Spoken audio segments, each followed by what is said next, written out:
okay naman, smooth naman. Very helpful. Yung support nandyan anytime. So, tulad dito, lately, nagka-problema tayo. In 24 hours, na-solve. So, malaking pasalamat ko kay Kurt na nandun yung suporta. Ako si Ernest Mangune, taga Cebu, at nagninegosyo. Maliit na negosyante lang dito sa Cebu. For now, meron tayong ito, kung nasaan tayo ngayon, TLC Event Center. Para sa mga binyag, kasal, birthday, debut, ganyan. Pwede din siyang conference, di ba? Kung may mga training. Tapos sa baba, meron din coffee shop. Maliban doon, sa Manila, may construction company tayo. Tsaka may advertising din. Bakit yellow? Well, nakita ko kasi na yung yellow, pwede naming i-tie up sa negosyo namin na events. So, kada may mag-i-event dito, kada may catering, kuha na namin yung yellow. Maliban doon, naghahanap talaga ako ng negosyo na cash. So, sabi ko, yellow. Kasi natutunaw cash to, di ba? Kung pwedeng magnegosyo na hindi utang, siguro pwede tong yellow, sabi kong ganon. Kaya sinubukan ko magnegosyo ng yellow. Tsaka tingin ko naman, yung kasi nasa Manila, nakikita natin, yung yellow, naka-cooler, tapos nakasako, i-deliver, tapos yung bibili, itatakal na lang niya. So sabi ko,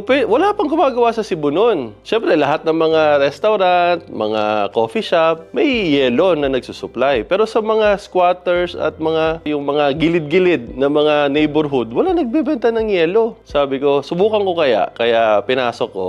Pero may natutunan ako, ibang klase pala yung mga Cebuano. Ayaw nila nagtatakal. So, hindi ko na-anticipate yon. Ginawa namin, nagdi-repack kami ng 1 kilo. Nire-repack namin at dinideliver namin sa mga sari-sari store, which is tuwan-tuwa naman sila, tinatanggap nila, binibigyan sila ng cooler, sila na nagbebenta. Per kilo-kilo. Hindi katulad sa Manila na yung bibili ang magtatakal. So, nawala yun. So, dagdag trabaho, pero ang importante sa atin, pag lumabas yung yelo, mabenta natin So, adjust ng konti. Ganun ang ginagawa natin ngayon dito. Nagkita kami ni Kurt sa isang event na nagka-award sila. Tapos, yung fiancé ko nagka-award din. Magkasama kami sa table. Sabi ko, yelo, parang gusto ko yata negosyo yan. Pwede ko negosyo yan. So, nagkakilala kami doon. After a month, pumunta na si Kurt dito. Nag-usap kami. So, I would say naman, yung total journey ng Powerhouse, okay naman, smooth naman. Very helpful. Yung support nandyan anytime. So, tulad dito, lately, nagka-problema tayo. In 24 hours, na-solve. So, malaking pasalamat ko kay Kurt na nandun yung suporta. So, kinakabahan ako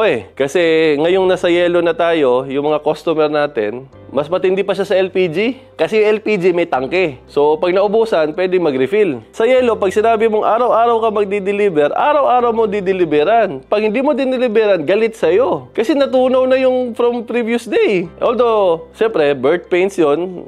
Ngayon, nasanay na kami. So, walang pahinga. Lunes hanggang Linggo, open tayo everyday. So, kahit nga nung nung mahal na araw, isang araw lang yata tayo nag-close kasi sila na nagsabi, wala ho kaming operation, wag ho kayo mag-deliver ng yelo. Okay, thank you. Hindi kami mag-deliver bukas. Sarado pala kayo. Pero ganun siya. Ganun pala yung negosyo ng yelo. Walang tulugan. Hanggat kaya mo mag-produce, hanggat makahanap ka ng mabebentahan, bentahan mo. Ako, nakikita ko, yung machine, nandyan, maayos. Yung suporta nung nagtitinda kayo, Powerhouse, maayos. So, anong kailangan ayusin nung bumibili? Based sa learnings ko, bigyan ako ng tips sa mga gusto magnegosyo ng yelo. Kuryente, unahin nyo. Yung supply ng kuryente sa lugar nyo, ayusin nyo. Kasi kahit kami ngayon, ayos na yung kuryente. Pag umuulan minsan, nagpa-fluctuate. So, yun yung mga kailangan pa namin ayusin para make sure. Kasi pag nagpa-fluctuate, ino-off na lang namin muna yung machine. Ayaw natin masira yung machine natin Pero yun yung mga critical. Kasi tatlo lang naman ang kailangan natin sa negosyo to Kuryente, tubig, tsaka yung machine. Pang-apat na yung tao na tatrabaho, di ba? Pero yun yung mga una kong tip siguro. Yung kuryente, ayusin nyo. Saan yung pinakamalapit na transformer, saan yung pinakamalapit na poste. Siyempre, hindi nakasama sa machine yun, pero gastos yun nung bumibili. Ganun yun. Pangalawa, tubig. Dahil